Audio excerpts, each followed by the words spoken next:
5 manat 99 köpüye. Buna bak, krasovkalara bak. Buna bak.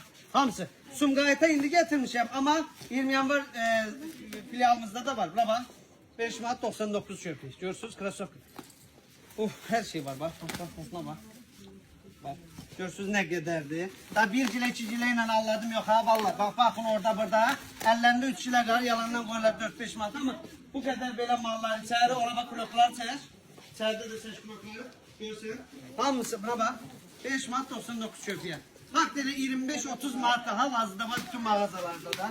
Dedim maraklanıma bak. Bu bahalı. O mesela şeyle ceyinden, belgeyle ceyinden bak. Bak bu ünler. Bak 5 manat 99 köpüye. Durun gelin bu nedir? 5 manat 99 gətir. Parça bu nedir? Hə. Belə şeyler de var. Her şey var da kardeşler bak.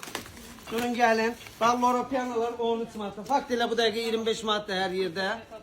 Ama Gagan'da da ucuzdur. 5 manat 99 çünkü. Bak. Sumqayıt ve 20 yanvar filialımızda. Bak indirimlere girmişik krasovkalar. Şalvarlar indirimdedir, koftalar indirimdedir, yay koftalar indirimdedir. Durun gelin baştan yağacağın son zençalar, basın için xüsusi indirimler var. 20 yanvarda Sumqayıtda indirimimiz başlar. Davam edir.